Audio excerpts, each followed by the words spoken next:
देशामध्ये भारतीय जनता पार्टीच्या नेतृत्वामध्ये अल्पसंख्याक समुदाय विरोधात आत्तापर्यंत देशाने भाजपची बुलडोझरशाही पाहिली। मात्र आता पुण्यामध्ये विरोधकांवरती ही भाजप बुलडोझर चालू पाहतोय असा आरोप चैत्राली धाडवे क्षीरसागर यांनी पत्रकार परिषदेत केला आहे।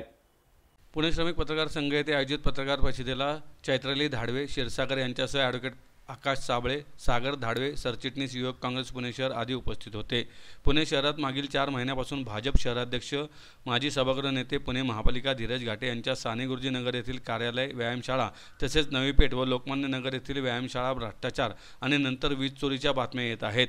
साने गुरुजी नगरमधील घाटे यांच्या कार्यालयात महावितरण कलम 135 अन्वये कारवाई करण्यात आली, पण ती फक्त दिखाव्यापुरती। त्याविरोधात प्रसिद्ध वकील असीम सरोदे यांनी तशी नोटीस बजावली आहे आणि युवक काँग्रेसतर्फे या विरोधात आंदोलन करण्यात आले। हा राग मनात धरून युवक काँग्रेसचे सरचिटणीस सागर धाडवे यांच्यावर घाटे समर्थक काही मुलांकडून सातत्याने हालचालींवर लक्ष ठेवण्यात आले। घराबाहेर टोळक्याने मुले उभी करून दहशत निर्माण करण्याचा प्रयत्न झाला, त्याची तक्रार पर्वती पोलीस ठाण्यात दाखल करण्यात आली होती। झुंडशाही त्यानंतर रेकॉर्डवरील गुन्हेगार असलेल्या नवी पेठेतील गणेश बोत्रे याच्यामार्फत प्रत्यक्षात फोनवरून धमकवण्यात आले। त्यामुळे जाऊन याच बोत्रे याने फेसबुकवरून ठेचून काढण्याची धमकी देत पोस्ट केली। त्याची तक्रार DCP यांना देण्यात आली, तरी बोत्रे हा सागर धाडवे यांच्या सोसायटीखाली येऊन संशयितरित्या थांबल्याचे निदर्शनात आले। ही झाली गुंडशाही। यापुढे जाऊन सागर धाडवे यांनी युवक काँग्रेसच्या वतीनं महावितरणच्या मुख्य कार्यालयाबाहेर आंदोलन केले।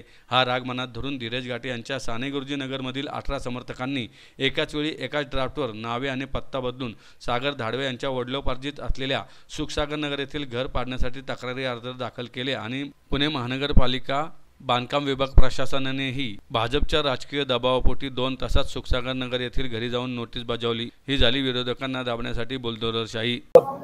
साधारणतः सागर भाऊंनी जे वीज चोरीच्या संदर्भात असेल किंवा तिथल्या भ्रष्टाचाराच्या संदर्भात असेल, तो जो भ्रष्टाचार आणि वीज चोरी चव्हाट्यावर आणली त्याचा राग मनात धरून इथल्या स्थानिक नगरसेवक जे भारतीय जनता पक्षाचे आता शहराचे अध्यक्ष आहेत आणि माजी नगरसेविका त्या भागातल्या नगरसेविका होत्या, त्यांनी तिथल्या त्यांचे जे कार्यकर्ते आहेत त्या कार्यकर्त्यांना हाताशी धरून सागर भाऊंच्या घरावरतीच कारवाई करण्याच्या दृष्टिकोनातून प्रयत्न केले आहेत। आपलं म्हणणं आहे की कुठलीही राजकीय लढाई ही वैचारिक असली पाहिजे, राजकीय लढाईमध्ये राजकीय मुद्दे चर्चेला गेले पाहिजे, ना की त्या समोरनी ज्यांनी आरोप केलेत किंवा ज्यांनी भ्रष्टाचार उघड केलाय त्यांच्या घरादारावरती कारवाई करावी असा कुठल्याही प्रकारचा संकेत नाही। तरी सुद्धा या शहराध्यक्षांनी त्यांच्या कार्यकर्त्यांना हाताशी धरून, आणि त्यात सगळ्यात महत्त्वाचं काय की चैत्राली धाडवे ज्या त्यांच्या सुविध पत्नी आहेत त्या आंतरजातीय विवाह करून इथे आलेल्या आहेत, त्या ज्या जातीच्या आहेत हे त्यांना चांगलं माहीत आहे, त्या SC कम्युनिटीच्या आहेत त्यांना चांगलं माहीत आहे, त्यांच्या कम्युनिटीबद्दलच ह्यांना ह्या पक्षाला पहिल्यापासून प्रचंड राग आहे। त्याचा राग मनात धरूनच त्यांनी त्यांच्या घरावरती एक कारवाई करण्याच्या दृष्टिकोनातून कार्यकारी अभियंत्यांना पत्र दिलं 30/6/2025 रोजी। सकाळी 10 वाजता पत्र गेलं आणि दुपारी 2 वाजता कारवाईची नोटीस येते। म्हणजे इतकं फास्ट या सगळ्या ह्याच्यामध्ये ना जातीय जाणीवा आणि जातीय नेणीवा कार्यरत असतात, ह्या सगळ्या ह्याच्यामध्ये दिसतं। सगळ्यात महत्त्वाची बाब काय आहे की ज्यांना सांगितलं अर्ज करायला ते 18 जणच्या 18 जण त्या याचे कार्यकर्ते आहेत, शहराध्यक्षाचे कार्यकर्ते आहेत।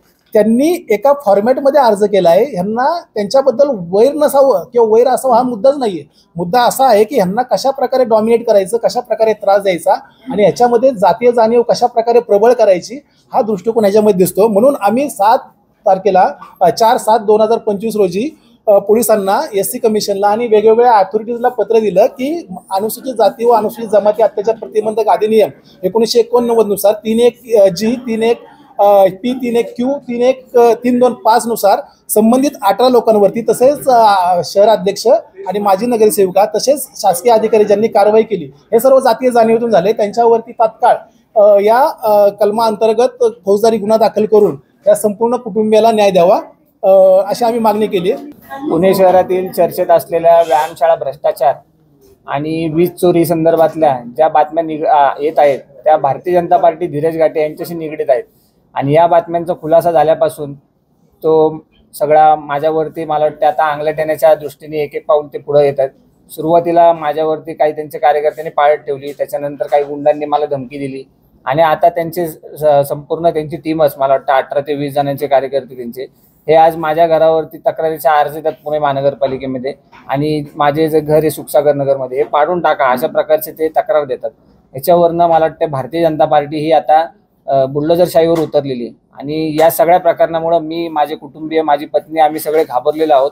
आणि याचा कुठंतरी लोकांना, जनतेला कळावं की भ्रष्टाचार बाहेर काढल्याने आणि संबंधित वीज चोराला वीज चोर म्हणल्याने किंवा वीज चोर त्याची बाहेर पकडल्याने की काय, कुठल्या प्रकारे कार्यकर्त्याला त्रास देता येतो.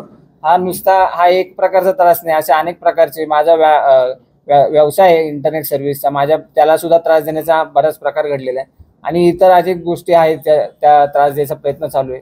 मला वाटतं या सगळ्याची मी पोलिसांकडे दाद मागितली आहे, पण पोलीस याच्यामध्ये अजून कुठल्याही प्रकारे गांभीर्याने घेताना दिसत नाहीत. आज या ठिकाणी माझ्यासोबत आमचे ॲडव्होकेट आकाशजी साबळे हे सुद्धा उपस्थित आहेत. त्यांनी सुद्धा तुम्हाला बऱ्यापैकी सगळ्या गोष्टी सांगितलेल्या आहेत, कशा प्रकारे ते अन्याय करतायत.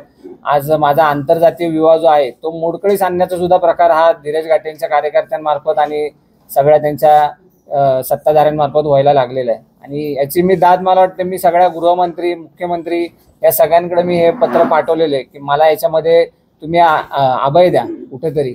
आणि हे जे मी काम केलेलं आहे हे सामाजिकदृष्ट्या ही वीज चोरी उघडकीस आणणं फार महत्त्वाचं होतं, म्हणूनच मी हा सगळा प्रकार बाहेर आणलेला आहे.